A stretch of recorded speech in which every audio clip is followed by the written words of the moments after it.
एक छोटी सी शुरुआत, बाबा विश्वनाथ की धरती से निकली हुई एक चिंगारी आज पूरे हिंदुस्तान के अंदर वो ताकत बन के उभरी है कि आज हिंदुस्तान के अंदर आपकी लीडरशिप कोई नहीं, आप कोई नहीं, AWPL भी उस ताकत की वजह से आज इतने बड़े मुकाम पे आ चुकी है। मैं कह सकता हूं कि बस विश्वास रखना, ताकत लगाए रखना, मेहनत तो करनी पड़ेगी दोस्त। अब इस बात को मैं दोबारा बोलता हूं, मेहनत तो दुनिया में कोई भी करता है, मेहनत नहीं करनी पड़ेगी, यहां तो साथ साथ चलना पड़ेगा।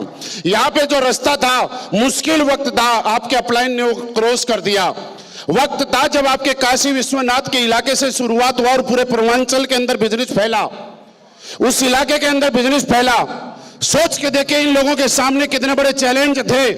जब ये लोग जाया करते थे, कंपनी का शुरुआत थी, बहुत दिन पुरानी कंपनी नहीं थी, लोग इनको सवाल किया करते थे, क्या गारंटी है कंपनी चलेगी? आप अपने अपलाइन से पूछ के देख लें, इनको पूछा करते थे। लेकिन आज अगर आप उस काशी विश्वनाथ से लेकर आसपास के लेकर यूपी, बिहार, झारखंड कहीं भी जाते हैं और जब असली बेस्ट वेलनेस का नाम आता है तो लोग कभी ये नहीं पूछते कि कंपनी चलेगी या भागेगी। क्या पूछते हैं?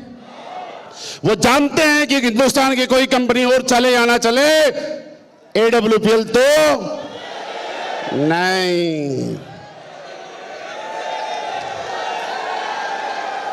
चलने वाला टाइम गया। शुरुआत में इन आपके अपलाइनों ने जब शुरुआत की थी अपने अपने स्टेशन पे और लोगों को जाके बताया करते थे कि AWPL क्या है, इसका प्लान क्या है, तो लोग ये बोला करते थे AWPL हमने आज तक सुना नहीं। आज ये वक्त और हालात कुछ ऐसा बन गया है कि आप जहां भी जाते हैं लोग AWPL को पहले से जानते हैं। ऐसा होता कि नहीं होता? ये सब कुछ आपके अपलाइन जो डायमंड है, ब्लू डायमंड है, ब्लैक डायमंड है, एम्बेसडर है, इन लोगों के अथक परिश्रम, दिन रात सारी नेगेटिविटियों को साइड में रखने के बाद जो काम किया गया है उसकी वजह से प्लेटफॉर्म तैयार हुआ है। इन्होंने एक ऐसा पेड़ लगा दिया गया है, उसको सींचा है दिन रात, उसकी केयर करी है, बस उस पेड़ के फल आने का टाइम तैयार हो गया है। दोस्तों, आप और हम सबको मिलके उस पेड़ के फल तोड़ तोड़ के खाने हैं और मेहनत करने का काम तो ये लोग ऑलरेडी कर चुके हैं। आज अगर पहचान की बात करें तो नहीं थी उस टाइम पहचान जब इन लोगों ने मेहनत की थी। आज जब आपके इलाके में जाते थे लोग पूछा करते थे किसी के पास कोई डंकी कार है, आप बोलते थे अभी तो बाइक की किस्त भी नहीं जा रही है। आप नहीं, आपके अपलाइन बोला करते थे। लेकिन आज अगर पूरे पूर्वांचल के अंदर, उस इलाके के अंदर, यूपी, बिहार, झारखंड के और आपके हिंदुस्तान में अगर जाएं तो आज ये रिकॉर्ड है हमारे पास कि पूरे हिंदुस्तान के अंदर 9 साल में आज तक किसी कंपनी में इतनी लग्जरी गाड़ियों की काफिला नहीं बन पाया जितना असली बेस्ट वेलनेस के अंदर आया है। यह हमारे लिए बड़ा प्राउड की बात है।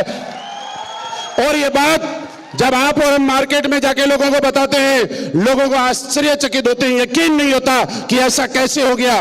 दोस्तों, सिर्फ इसकी एक वजह है कि यहाँ पे सबसे बड़ी बात क्या है, ये कंपनी की तरह नहीं चली। ये कंपनी में लोगों ने आके माथा टेका, मंदिर की तरह इस कंपनी की पूजा की।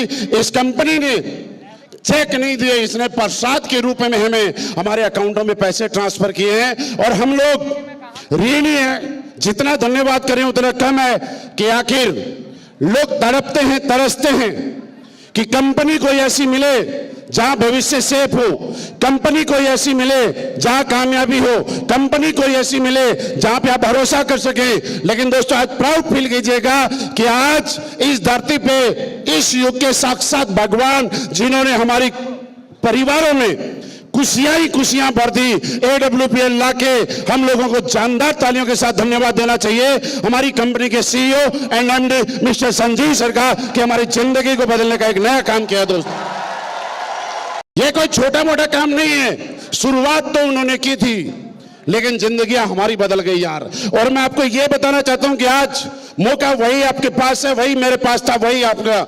यहां पे बैठा हुआ हर आदमी अपनी अपनी टीम के अंदर संजीव सर का रोल और संजीव सर की भूमिका निभा सकता है। कैसे निभा सकता है मैं बताता हूं। सर ने अपनी भूमिका निभाई हमारी जिंदगी बदलने के लिए। इनके लिए मुश्किल था बहुत बड़ा, क्योंकि प्लेटफॉर्म नहीं था। प्लेटफॉर्म को जनरेट किया, प्रोडक्ट पैदा किए, प्लान तैयार किया, हमारी केयर की, जीरो से शुरुआत की। आप आज सोचिएगा कि आपको तो सिर्फ अपनी टीम से प्यार करना है, टीम के साथ दिन रात काम करना है, आपको लगे रहना है। क्या ये रोल आप लोग निभा सकते हैं? मेरे दोस्त, अगर निभा सकते हैं तो एक चीज समझ के जाना, दिक्कत कभी आएगी, कभी कभी टूटने का मन करेगा, कभी कभी छोड़ने का मन करेगा, कभी कभी नेगेटिव होने का मन करेगा। तो उस टाइम एक बात सोचना जो मैं अब बताने जा रहा हूं। जब भी टूटने का मन करे, जब भी छोड़ने का मन करे, जब भी नेगेटिव हो, अपने आप से बात करना, क्या ऐसा वाकया, ऐसा पल, ऐसा मौका अमित दुबे जी के साथ कभी आया होगा? अपने आप से एक सवाल मांगना, क्या ये पल, ऐसी परिस्थितियां कभी प्रणव पांडे जी के साथ आई होगी? आप अपने आप से बात करना, क्या ये पल, ऐसी स्थितियां अवधेश नारायण जी के साथ, शिव कुमार सर के साथ कभी आया होगा? और अगले ही पल दोबारा अपने आप से जवाब लेना, अगर उन परिस्थितियों में वो टूट के बैठ जाते तो उनको कोई नहीं पूछता, लेकिन उन परिस्थितियों को पार करते हुए आए तो आप और हम आज जब वो बोलते हैं स्टेज पे तो उनके लिए तालियों की गड़गड़ाहट निकलती है। सिर्फ रुकना नहीं है, जब भी मन करे सोचना। और अभी भी आपको डाउट है तो एक छोटी सी चीज बताता हूं। जून का महीना है, आप जब धूप में खड़े होंगे धूप लगेगी कि नहीं लगेगी? अगर अमित दुबे जी खड़े होंगे तो, प्रणव सर खड़े होंगे तो, सूर्य मिश्रा जी खड़े होंगे तो, क्यों? वो तो ब्लैक डायमंड है, उनको धूप नहीं लगेगी क्या? अगर दिसंबर के महीने के अंदर आप खुले में जाएंगे सर्दी लगेगी नहीं लगेगी? लगेगी ना। और मैं जाऊंगा तो मैं तो रॉयल एम्बेसडर हूं। यानी जब सर्दी में जाने से किसी के साथ भेदभाव नहीं, सबको लगती है, गर्मी में जाने से किसी के साथ भेदभाव नहीं, सबको लगती है, तो यकीन मानिए परिस्थितियां, स्थितियां कैसी भी बने, समस्या सबके साथ आई होंगी। उन लोगों ने झेल के आगे बढ़े। और ये हमारी खुशकिस्मती है कि आज लोग तड़पते हैं, लोग तरसते हैं कि कोई शानदार प्लेटफॉर्म मिले, शानदार कंपनी मिले। लेकिन दोस्त, आज हम लोग खुशकिस्मत हैं। और आज एसलीपीएस वेलनेस की क्या पावर है, छोटी सी बात से समझाना चाहता हूं। एसलीपीएस वेलनेस वो बुलेट ट्रेन की स्पीड से चलने वाली ट्रेन है। जैसा कि आपने देखा होगा, राजधानी और सुपरफास्ट ट्रेन में जनरल बोगी में बैठने वाला आदमी भी लोकल ट्रेन के एसी में बैठने वाले से पहले पहुंच जाता है। भले ही आपको सीट वहां मिले, भले ही सीट यहां मिले, लेकिन ये मानना एसलीपीएस वेलनेस वो बुलेट ट्रेन की स्पीड से दौड़ रही है कि जो इसमें बैठा रहेगा वो अपने गंतव्य स्थान पे पहुंचेगा। और हम सारे लोग इसीलिए पहुंचे हैं कि हमारे सामने कभी भी समस्या आई, हम लोग कभी नेगेटिव नहीं हुए। दोस्तों, मैं आपको बताऊं, हम लोग खुशकिस्मत हैं। लोग बोलते हैं ना कि हमारी जिंदगी में परीक्षा, हम गरीब घर में पैदा हुए। मेरे दोस्त, हम खुशकिस्मत हैं कि हम गरीब घर में पैदा हुए, क्योंकि गरीब आदमी के पास अमीर बनने का मौका है। लेकिन अमीर आदमी के पास अमीर बनने का क्या मौका? वो तो पहले से ही अमीर है। क्या मुझे बताइए, जब अमीर आदमी कितना ही पैसा कमा ले, लोग उसकी स्टोरी बताते हैं, उससे कोई इंस्पायर नहीं होता। लेकिन जब गरीब आदमी मेहनत करके दिन रात लगा रहता है और जब वो कामयाब हो जाता है तो दुनिया उसकी स्टोरी से, दुनिया उसकी सक्सेस से प्रभावित होती है। लोग आईएएस बहुत सारे बनते हैं, आईपीएस बहुत सारे बनते हैं, लेकिन जब कोई रिक्शे वाले का लड़का आईएएस बनता है तो अगले दिन पेपर में और न्यूज के अंदर आता है, रिक्शे वाले का बेटा बना आईएएस। देखा है? देखा है?